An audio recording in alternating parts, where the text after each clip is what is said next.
Hello, everyone, and welcome to another edition of the GSMC College Football Podcast brought to you by the GSMC Sports Network.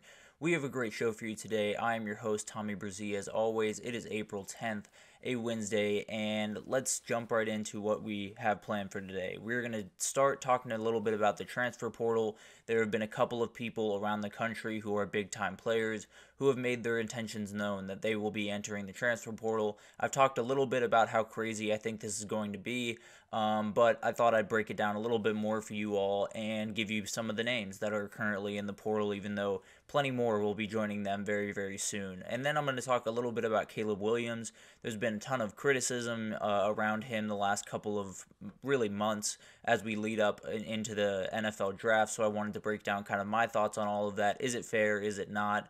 Then we'll get a little bit of a recruiting update for you all, tons of commitments and stuff happening over the weekend, tons of big-time visits happening with spring games all over the country, and then we'll finish up with another Spotlight Wednesday and talk about the Tennessee Volunteers. Obviously, a ton riding on this season, very exciting season for them, so we will break down that. But before we jump in, I do want to remind you all, we get tons of questions and comments throughout the show, and the best way for you all to get your question on the screen is to use the tip and donation link at the bottom of the screen, gsmcspodcast.net. It's a huge help not only to us here at the network, but to you all. You get to watch the show, maybe leave a comment or a question, see it on the screen, I'll read it out, and maybe we can have a fun back and forth here. But again, that's gsmcpodcast.net if you want to do any of that. But let's jump right in.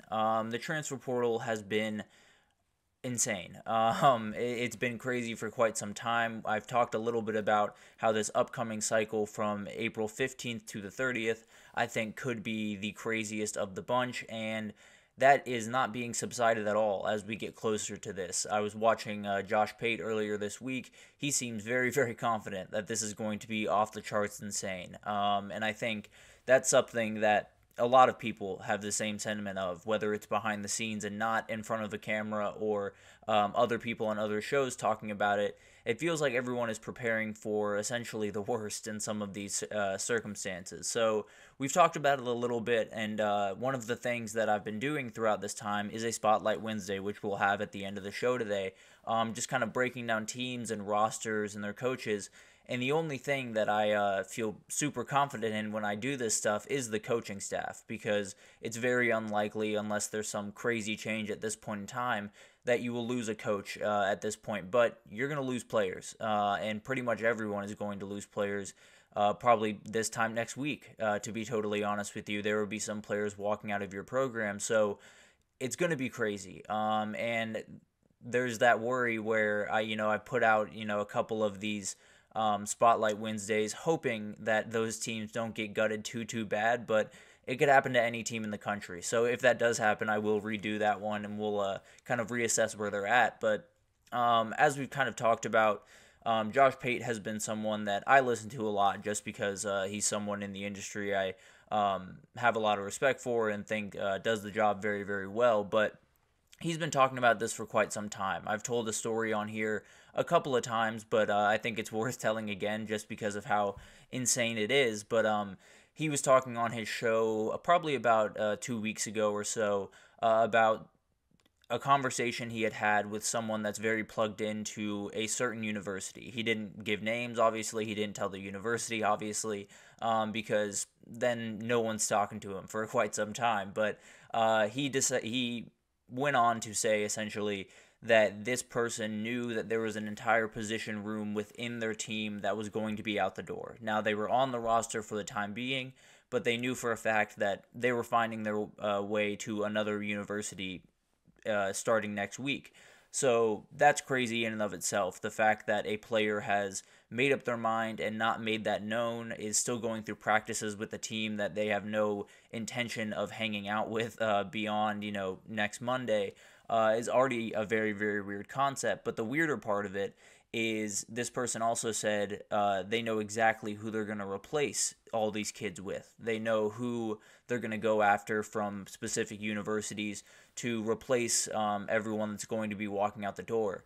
That's even crazier. The idea that an entire staff knows pretty much exactly their plan of attack for kids who are already on other rosters for when this happens. They already know who they're going to go after, how those conversations are going to go. Some ways they already know they have that kid locked up. So obviously a crazy situation. Josh Pate has doubled down a number of times on his show talking about just how crazy this cycle is going to be, and with how well plugged in he's going to be, or he is in real time, I think I'm willing to believe him on that. I think it's going to be off the charts. I think he did say also there's some teams that feel very good right now that won't feel very good in 2 weeks. He said there are some teams that aren't title contenders that will find themselves in title contention after 2 weeks. So there will be teams that, really benefit from this. There will be teams that get gutted from this, and it's probably going to be the teams that you expect, right? It's usually the teams up top are the teams that benefit the most, or at least are hit the least by these type of things, and then it's the teams that you expect to get gutted that will get gutted. The teams that are a little bit lower on the totem pole, as the totem pole becomes even more clear in college football. But just to give you an idea of guys who have already made their intentions known, obviously this is going to be a list that continues to rise even over the next couple of days as this week goes on and more of those one-on-one conversations start to happen between coaches and players. But just to give you an idea of where we sit today before everything goes crazy, I'll give you a couple of names here. Caden Proctor, we've talked about a couple of times on here. He's almost definitely making his way back to Tuscaloosa. It sounds like the little sojourn he took in Iowa City did not go as well as he had planned. He's probably going back to Tuscaloosa and will be on Bama's roster, will likely be a starter for them in the fall. That has gotten a lot of publicity, so I don't think that's necessarily one that will surprise anyone.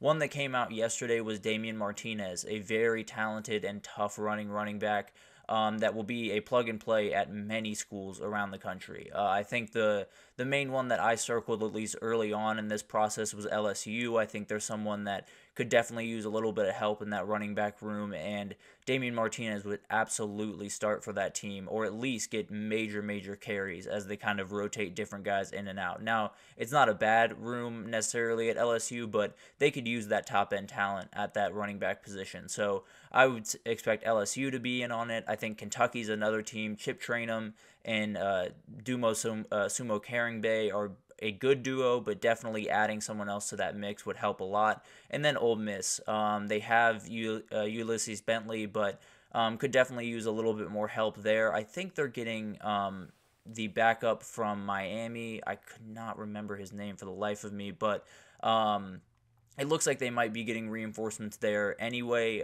with another person coming on over. So maybe they're not as interested as the other two, but I think LSU is someone definitely to watch in that recruitment. Another one that will likely be the topic of conversation early on in this transfer portal cycle is Bear Alexander. He's someone that went into the portal, or at least made his intentions known yesterday. He's remarkably talented. There's no two ways about that. This is a guy that could absolutely play on Sundays, but there's going to be some questions that he's going to have to answer before a team, gives him a committable offer. Because I don't know if you know much about Bear Alexander's history, but he is someone who, since his freshman year in high school, has been at a different school every single year. So he's been at 6 schools in 6 different years, and is on the way to do a 7th in year 7. So that obviously is not necessarily something that NFL scouts or that college football coaches are looking for from their guy. They want someone that's going to stay put. Now, it sounds like Bear Alexander is trying to go kind of closer to home, trying to kind of get back to his roots. He is from Texas, kind of the Dallas area, so I think UT will be involved big time. I think A&M will definitely give him a call. Tons of teams will be giving this kid a call. It's just the question of, once he gets on campus, is he solid, or is there still question marks around is he going to be finding another place to play in year 8? But at the end of the day, this is a very talented kid. I'm willing to give him the benefit of the doubt, and hopefully he can kind of find a place where he can thrive and show off his remarkable athletic ability, because he's definitely someone that could be a Sunday-type player for many years, as long as he can kind of just kind of get a little bit better head on his shoulders and focus a little bit more on football and staying consistent, I suppose, is the best way to put it. But Let's move on to another big-time defensive lineman, an edge rusher out of Miami. Nigel Kelly is someone that is going to be very interesting. I think this is kind of a depth chart casualty, to be totally honest. Ruben Bain is a young player that I've talked about a couple of times on here. He's a freshman going into his sophomore year now, and I just think Nigel Kelly was going to have a hard time finding the field with some of the younger guys they have on there and Ruben Bain. Now, he would have played, but it would have been more of a rotational piece. He's someone that definitely can play big-time snaps for some other teams that might need a little bit of edge rushing, so there would be plenty of a market for this kid. He's very talented, 6'6", so plenty of length, can do a ton of really, really good things. So I think he's someone that might not necessarily pop off the page, but will definitely be a good rotational piece for whatever team ends up picking him up. Dallin Hayden, a running back out of Ohio State, another depth chart casualty that I think a lot of people expected, to be totally honest. He stayed through spring, tried to kind of like battle it out in this running back room, see where he landed. It seems like he's landing towards the end. Quinshon Judkins and Travion Henderson are going to hold down that room. It's going to be really hard for Dallin Hayden to get in unless there was some type of injury to one of those two guys. So Dallin Hayden, definitely a very talented running back, played kind of sparingly for Ohio State in the past couple of years, but is plenty talented, and plenty of teams need running back help, as we just talked about. So they will definitely be looking out for this kid, and I think he will definitely find a Power 5 school to call home for his next place. But let's move right on here. Miles Slusher is a safety from Colorado. This one is a little bit more interesting to me because, at least in my eyes, he was in line to start next year. Now, I could be wrong about that. I'm not exactly sure how that was shaking out there, but I assumed it was going to be him and Shiloh Sanders in the back end of that defense at safety, and it seems like it's not going to be Slusher, at least. So I don't know if that's transfer portal kids coming in and proving themselves early. I don't know if that's, him just not being super happy about the situation in Colorado. But whoever gets him is getting a big-time player who's played a lot of football, which is always a great thing, especially for someone playing safety, right? You need to be able to be kind of that security blanket over the entire defense, and getting someone like him for whoever does, I think will be a really, really solid pickup. Might be a little bit more under the radar as we get more and more names in the portal, but definitely someone that will have a big-time market, and whoever gets him will be very happy they did. And then finally, I wanted to highlight this story. Darian Brown is a running back that has been at Texas for quite some time. I believe he was in the 2018 recruiting class, if I'm not mistaken, but he signed with Texas out of Buford High School in Georgia before he suffered a stroke that created a ton of medical problems that he had to go through. There were just insane amounts of hurdles for him to get over.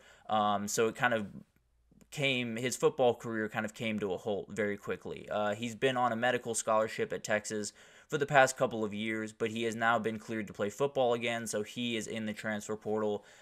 Just wanted to kind of highlight his story. Hope he finds a home. Hope he finds a place where he can get back on the field, be happy and healthy, and kind of just, live out the dream that he's been waiting just way too long to be able to do. So really looking out for that kid. Very excited to see where he ends up because very, very talented. Coming out of high school, he's a 4-star. Going to Texas, Texas expected him to be one of their big-time backs in the line of incredible amounts of big-time backs. But it didn't quite work out there, but hopefully he finds his place and is able to play some college football this time next year. But those are some names just to kind of let you know where we're at right now. Now, that's the tip of the iceberg. I'll be totally honest with you. There is so much under the surface that is a lot scarier and a lot bigger, and the names, I think there will be a couple where you look at your phone, see the name that is in the portal, and your jaw drops. I'm sure there will be a couple for me. I think this is just something we're just going to have to prepare ourselves for. It's one of those things that you got to hope that your team comes out the other side intact. You got to hope that you don't lose, big-time players this time around, but there's going to be teams that do. There's going to be teams that are right now, the head coach feels really good about where their roster's at, where their team is at, and they won't in 2 weeks. So it's going to be a weird time. There's going to be a ton of different things, bouncing around and craziness. And I've said it a million times, but I'll say it a million and one. The transfer portal system just needs to be fixed. Now, the entity itself is not a bad entity, and people will try to tell you that it is. People will try to, spin narratives against the transfer portal at all. It's an important thing to this sport. Now, the way it's being utilized, the way it's being put into action is not about this sport, and is not good for the sport. It's definitely the detriment to the team, the coaches, the players, and more importantly, the sport in the short term. I think all of this is going to be very, very, very weird and create a lot of confusion and a lot of anger around college football fans. But at the end of the day, I think this is something that might just be necessary. It's something that we kind of need a big time moment to get everyone's attention, that this is something that needs to be fixed. I talked yesterday that the NCAA is thinking of getting rid of any limitations to transferring, so you can transfer as many times as you want. As long as you're academically eligible, you're good to go. That is not something I love, and definitely something that would create even more problems for this. But the amount of coaches that you will be here talking in coded language over the next month, talking about other coaches stealing their players, is going to be insane. The number of names bouncing around is going to be wild. There will be guys that jump in and then jump out to go to their old team. There will be guys that maybe commit to multiple teams in the 15-day window. Who knows? But good news for you all is you do not have to worry about all that, because I am worrying about all that. So just tune in at 9 a.m. Eastern every day, and we will have all of that updated for you. If you can't tune in at 9 a.m. Eastern, obviously we will have the segments up on the YouTube right afterwards. So don't worry about trying to keep up with this. I will keep up with it for you. Just watch the video and, you'll be up to date. But to end this up, buckle up, because it's going to be wild, but I like to think that we will find our way through this crazy storm, and the sport might just be better long-term because of it. But we're going to take our first break here, and when we come back, we're going to talk about Caleb Williams. There's been a lot of criticism around him, including one very recently. I think yesterday was really when it kind of blew up. So I'll speak on that and kind of if I think, those criticisms are fair. So stick with us right after, and we'll talk about that right after this.